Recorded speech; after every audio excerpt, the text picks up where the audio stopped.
So guys आज कुछ strong होने वाला है। आज बस पावर्स की बात होगी क्योंकि मैं बहुत बड़ा वाला डॉक्टर जयकाल का फैन हूँ। वैसे भी डॉक्टर जयकाल का मोस्ट फेमस फ्रेज पावर। तो आओ यार देखते हैं टॉप 14 ऐसे कैरेक्टर जो कि जुत्सु काइसन वर्ल्ड में अपनी पावर्स एंड एबिलिटीज के दम पे रौला बना के बैठे हैं। और इस आर्क में हमें ऐसे ऐसे कैरेक्टर से इंट्रोड्यूस करवाया जा रहा है जो कि हमारी टॉप 10 की लिस्ट को टॉप 13 में बदलने की ताकत रखते हैं। And now without wasting any more time, Tapman bro, roll the intro. Number 13, Fumihiko Takaba, curse technique comedian. Takaba Jujutsu Kaisen anime में अभी न्यू एडिशन है जो कि अभी हमें रिसेंट चैप्टर में इंट्रोड्यूस करवाया गया है, जो कि है द कलिंग गेम। ये वाला आर्क सच में बहुत सही आर्क लग रहा है मुझे, क्योंकि द कलिंग गेम के पीछे एक मकसद है जो कि है हमारे प्यारे गोजो सेंसे की रिहाई की चाबी, जिसने अपनी कर्स टेक्निक रिसेंट में ही अवेकन की है केंजाकू की हेल्प से। तकाबा अभी बहुत न्यू है इस फील्ड में, जिसको ये तक नहीं पता कि मेरी कर्स टेक्निक क्या है, लेकिन उसके बाद भी तकाबा जुत्सु वर्ल्ड में स्ट्रेंथ के मामले में टॉप 13 में आता है। ऐसा क्यों है? The real reason is the curse technique comedian. ये एक टेक्निक है जो तकाबा को कोई भी फनी सिचुएशन को रियलिटी में लाने की पावर देती है कि किसी भी तरह के पावरफुल एक्सप्लोजन से भी तकाबा को कोई डैमेज नहीं हुआ था। ये वही सेम एक्सप्लोजन था जिसमें फुशिगिरो तक इंजर्ड हो गया था। And with in the explanation of his ability हमें बताया गया कि तकाबा की कर्स टेक्निक हमारे सातोरु गोजू को भी डैमेज कर सकती है, which implies a limitless extend powers and abilities. इसके पास एक ऐसी कर्स टेक्निक है जो कि थियोरेटिकली कुछ भी क्रिएट कर सकती है। तो हाँ, इस हिसाब से 13 नंबर पे रखना बिल्कुल सही होगा। मे बी इन फ्यूचर इस कैरेक्टर से रिलेटेड और भी इंफॉर्मेशन मिलेगी, तब हमें इसका फुल पोटेंशियल पता लगेगा। अब बढ़ते हैं नेक्स्ट कैरेक्टर की तरफ। तो नंबर 12 पे आता है रयू इशिगोरी। रयू इशिगोरी एक और न्यू कैरेक्टर है जो हमें इंट्रोड्यूस करवाया गया है करंट चल रहे स्टोरी आर्क में। इशिगोरी के बारे में हमें बताया गया है कि वो टॉप सॉर्सरर है इन दी सेंडाई कॉलोनी कलिंग गेम में, जो कि हमारे स्ट्रेंथ वाइज काफी पावरफुल कैरेक्टर से इंट्रोड्यूस करवाया जा रहा है। उसमें टॉप 3 में होना कोई छोटी बात नहीं है। Ishigori is one of the sorcerers जो कि रीइंकार्नेट हुआ था through a pact with Kenjaku, जो कि सिमिलर है सुकुना से। हमें इशिगोरी की एबिलिटीज का थोड़ा सा ग्लिम्स तब दिखाई दिया था जब यूटा की फाइट इस कैरेक्टर से होती है। वो एबिलिटीज सच में ओपी एंड शॉकिंग भी थी, जिन्हें देखने के बाद थोड़ी देर के लिए मैं खुद सोच में पड़ गया था कि बहनचोद ये क्या है भाई। मुझे लगा कि ये बस हेयर स्टाइल है इसका। पावर्स एंड एबिलिटीज, अपने ग्रेनाइट ब्लास्ट वाली टेक्निक से ये बहुत ही बड़े बीम्स छोड़ सकता है कर्स्ड एनर्जी के, और ये मिसाइल्स की तरह कई सारे बीम्स को भी लॉन्च कर सकता है। इसके पास इतनी ड्यूरेबिलिटी है कि यूटा और रीका की अटैक को एक साथ झेल सकता है। और यूटा ऐसा कैरेक्टर है जो कि चोसो जैसे आदमियों को 1-2 लात मार के ही खत्म कर सकता है। तो इसी से आप अंदाजा लगा लो कि इशिगोरी कितना पावरफुल है। नंबर 11 पे आता है हाजिमे काशिमो। भाई सुनो, अगर कोई अननोन न्यू कैरेक्टर आए और कहे कि मुझे इस एनिमे के मोस्ट पावरफुल कैरेक्टर की मारनी है, तो भैया एक बात तो पक्की है कि वो कैरेक्टर उससे नीचे वालों को मारने की पावर रखता है। हाजिमे काशिमो के केस में भी कुछ ऐसा ही है। इस कैरेक्टर को चाहिए सुकुना। काशिमो एक 400 साल पुराना सॉर्सरर था जिसकी विश थी कि वो एक ऐसे अपोनेंट से फाइट करे जो उसको फुल पावर पे पेल सके। यही विश को पूरी करने की डील में केंजाकू ने हाजिमे काशिमो को एक न्यू बॉडी दी। ये साला केंजाकू सबको रीइंकार्नेट कर रहा है गेम खिलाने के लिए। क्या करे, बुद्धि बहुत तेज है इसकी। खैर बैक टू द टॉपिक। खैर काशिमो की फाइट सुकुना से तो नहीं हुई, लेकिन मांगा में इसकी फाइट हुई थी पांडा और हकारी से, जिसमें हमें पता चला था कि काशिमो कच्चा खिलाड़ी नहीं है। उसका 400 साल का फाइटिंग एक्सपीरियंस सिर्फ बोलने के लिए ही नहीं बल्कि सच में कुछ अमेजिंग है, क्योंकि हमने देखा था कि काशिमो को पांडा को पटक के पेलने में ज्यादा टाइम नहीं लगा था। और भाई तुम पैनल से देख के आओ, सच में पटक के पेला है। अरे इसने कलिंग गेम में आते ही 12 दिन में 40 प्लेयर्स की गांड मार ली थी, वो भी मजे मजे में। और ये पहला ऐसा कैरेक्टर बना जिसने 9th रूल ऐड किया था कलिंग गेम में। अंदर से तो ये बुढ़ा है, लेकिन अब शरीर मिल चुका है नया, तो भैया मजा आने वाला जब फाइट होगी हाजिमे काशिमो वर्सेस सुकुना की। तब तक तो बस वेट करो। नाउ कमिंग अप नंबर 10 पे आता है किंजी हकारी। भाई ये बंदा मेरा फेवरेट बन चुका है जब से इसे इंट्रोड्यूस करवाया गया है। किंजी हकारी 3rd year jutsu sorcerer student रह चुका है, लेकिन जुत्सु हाई में होने वाले कांड पसंद ना आने के कारण भाई ने अपना सस्पेंशन ले लिया था। इसके अलावा अगर पावर्स एंड एबिलिटीज की बात की जाए तो तुम्हें बता दूं कि किंजी हकारी ही एकलौता ऐसा कैरेक्टर है गोजू सातोरु के बाद जो अपने डोमेन एक्सपेंशन को मल्टीपल टाइम्स यूज कर सकता है। अब कुछ और बोलने की जरूरत है तो नहीं, लेकिन अगर मैं कुछ और नहीं बताया तो मैं भी अनलकी हो जाऊंगा जोगो की तरह। तो किंजी हकारी के बारे में हमारे गोजो सेंसे का भी यही कहना है that Gojo mentions Hakari as one of his students that can rival him in the future.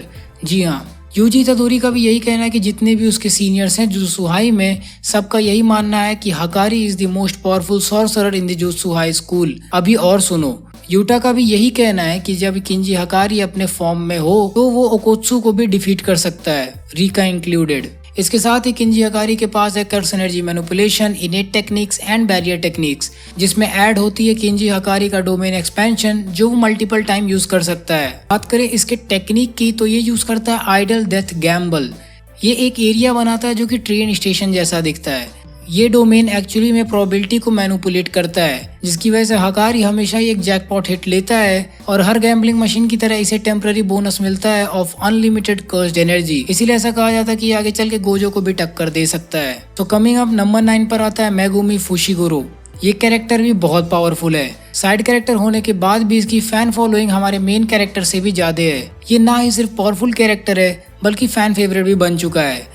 हमें जब मेगुमी को इंट्रोड्यूस करवाया गया था तो एक चीज बताई गई है जिसको देख के सारे जुजुत्सु काइसन फैंस इस कैरेक्टर को और भी ज्यादा पसंद करने लगे थे। इसके बारे में हमें बताया गया था कि he used to bully the other bullies in the middle school, जो कि काफी बैडएस चीज है। इतना कि जब इसने अपनी 10 शैडो टेक्निक का यूज करके 8 handled sword divergent Sila divine general Mahoraga को समन किया था, उसे देख के सुगुना भी काफी इम्प्रेस हो गया था। आदरचोद इतना बड़ा नाम। सुकुना इम्प्रेस हो गया भाई। मतलब सुकुना वो कैरेक्टर है जो किसी भी सॉर्सरर और कर्ज स्पिरिट को झाड़ बराबर समझता है।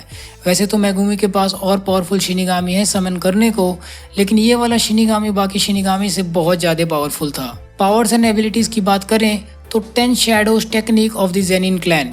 इस टेक्निक को देखने के बाद गोजो सेंसे ने भी ये बात कही है कि इन फ्यूचर मेगुमी, यूजी और माकी इन सभी से ये ज्यादा पावरफुल हो जाएगा, उस लेवल का जिस लेवल पर प्रेजेंट में गोजो सातोरू है। इसके साथ ही मेगुमी काफी कूल रहता है और कितनी भी खराब सिचुएशन क्यों ना हो, मेगुमी काफी अच्छे से वहाँ भी फाइट करता है। जब एनिमे में मेगुमी इतादोरी से मिला था उस समय पे मेगुमी इतना पावरफुल था कि वो काफी सारे शिकिगामी को समन करने के साथ 10 शैडोज टेक्निक को भी काफी अच्छी तरह से यूज कर पा रहा था, जो ये दिखाती है कि जब एनिमे स्टार्ट हुआ था तो मेगुमी और यूटा सेम लेवल पे होंगे। रही बात यूजी की तो उस समय यूजी उतना स्ट्रांग नहीं था।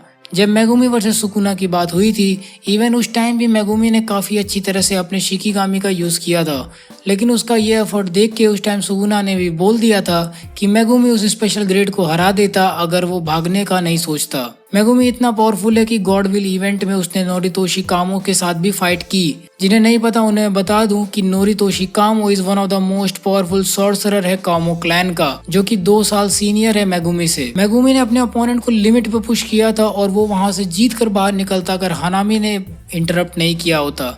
उसके बाद दोनों ने मिलकर हानामी से भी फाइट करी थी, जिसमें वो मेगुमी ही था जिसने हानामी के वीकनेस का पता लगाया था।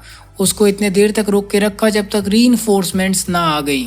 मेगुमी इतना पावरफुल कैरेक्टर है कि उसने एक स्पेशल ग्रेड को हरा दिया था रिसेंटली चल रहे आर्क में, जिसे देख के सुगुना भी इम्प्रेस हो गया था। इसके साथ ही मेगुमी टीम में भी काफी हेल्पफुल है, जहां वो काफी अच्छा सपोर्ट करता है कोई भी मिशन में। उसके पास जो टेक्निक है शिकिगामी को समन करने की, वो ग्राउंड और एयर दोनों में साइड बाय साइड फाइट कर सकता है। इसका डोमेन एक्सपेंशन भी कुछ कम पावरफुल नहीं है, जिसे वो ऐसे टाइम पर यूज करता है जहाँ कुछ काम नहीं आता। जिसने मांगा पढ़ी है उसे पता होगा जब नानामी, माकी एंड नाबितो डैगन के डोमेन में फंस जाते हैं एंड डैगन अपने डोमेन का यूज करके उन्हें फिनिश करने वाला होता है, तब एंट्री करता है मेगुमी फुशिगुरो। भाई मैं बता रहा हूँ वो एंट्री जब एनिमे में अडेप्टेशन होगा बेस्ट एंट्री होने वाली है। मेगुमी उस समय पे अपना इनकम्प्लीट डोमेन का यूज करके डैगन के डोमेन में एक होल क्रिएट कर देता है, जिससे माकी, नानामी और नोबितो वहां से निकल जाते हैं।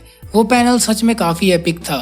तो जिसने एनिमे देख के इस कैरेक्टर के बारे में ये सोच के बैठा था कि ये इतना पावरफुल नहीं है, अभी रुको, तुम अभी एनिमे आने दो या फिर जाके मांगा पढ़ के आओ, फिर कमेंट्स में बताना कि तुम्हें ये कैरेक्टर कैसा लगता है।